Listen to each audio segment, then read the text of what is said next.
નમસ્કાર મિત્રો, હું ચુડાસમા પરસોત્તમ આપ દરેક મિત્રોનું ટીમ આઝાદ વતી દિલથી સ્વાગત કરું છું। મિત્રો, પોલીસ ભરતીની વાત કરીએ તો પોલીસ ભરતીના નવા ચેરમેન મળી ગયા છે। જે આ મિત્રો નિર્જા ગોટરુ મેડમને નવા ચેરમેન પદ આપી દીધું છે। મતલબ કે પોલીસનું ફિઝિકલ હવે ટૂંક જ સમયમાં આવશે। તો તમે સાંભળ્યું હશે કે સ્થાનિક સ્વરાજની ચૂંટણી બાકી છે, તો તેમની પણ તારીખો ડિક્લેર થઈ ગઈ છે। જાન્યુઆરી ડિસેમ્બરની અંદર તે ચૂંટણી પણ લેવાશે।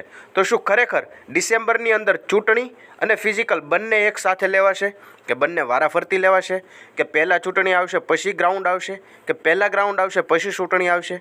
આ પ્રશ્નો ઘણા ઉમેદવાર મિત્રોના મનમાં હતો। તો આજના વિડીયોની અંદર આ પ્રશ્ન બાબતે સંપૂર્ણ ચોખવટ કરવાની છે, માટે ખાસ કરીને વિડીયોને અંત સુધી અવશ્ય જુઓ।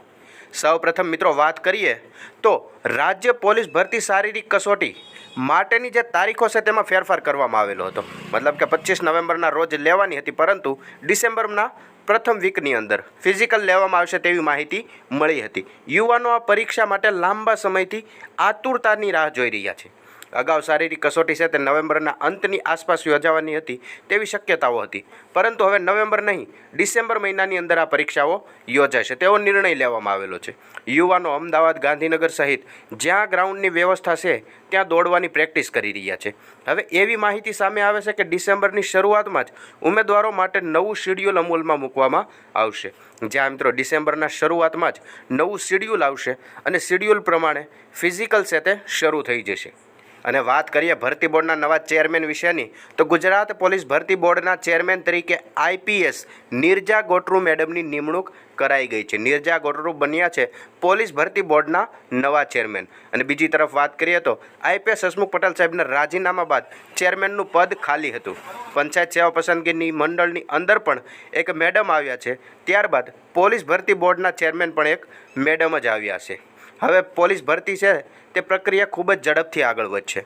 નિર્જા ગોટરુએ મહિલા આઈપીએસ છે અને આઈપીએસ અધિકારીમાં સારી એવી છબી પણ ધરાવે છે, માટે પોલીસની જે ભરતી છે તે હવે ખૂબ જ ઝડપથી આગળ વધશે। અને વાત કરીએ નિર્જા ગોટરુ મેડમની, તો 1993 બેન્ચના આઈપીએસ અધિકારી છે। જે આ મિત્રો વર્ષ 1993ની બેન્ચના નિર્જા ગોટરુએ એડિશનલ ડીજીની તાલીમ ગાંધીનગર ખાતે નિમણૂક આપવામાં આવી હતી। રાજકોટ પોલીસ કમિશનરના નામથી જ્યારે ચર્ચા હતી ત્યારે તેઓનું નામ પણ એ જ રેસમાં ચાલતું હતું।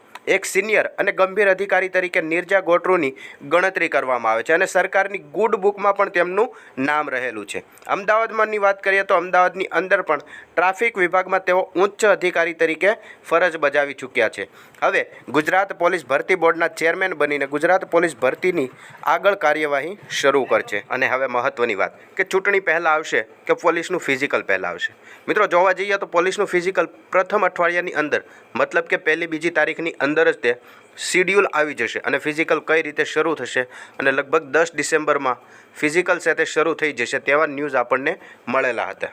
અને ચૂંટણીની વાત કરીએ તો ચૂંટણીની અંદર 80 નગરપાલિકા, 2 જિલ્લા, 17 તાલુકા અને કુલ 4765 જેટલી ગ્રામ પંચાયતની સ્થાનિક સ્વરાજ્યની ચૂંટણી બાકી છે। અને ચૂંટણી છે તે ડિસેમ્બરના અંત અથવા તો જાન્યુઆરી મહિનાની અંદર, ડિસેમ્બર અથવા તો જાન્યુઆરી મહિનાની અંદર યોજાશે તે રીતની માહિતી આપણને મળેલી છે।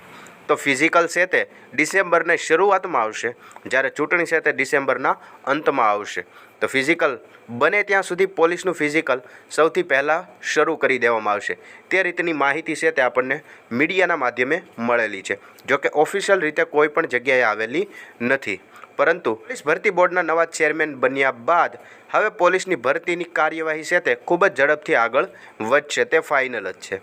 જ્યાં મિત્રો પોલીસ કોન્સ્ટેબલ અને ચૂંટણીને લઈને એક મહત્ત્વની અપડેટ હતી જે વિડીયોની અંદર વિગતવાર જોઈ। આવીને આવી માહિતી જોતા રહેવા માટે હમણાં ચેનલને સબસ્ક્રાઈબ જરૂરથી કરી લેજો।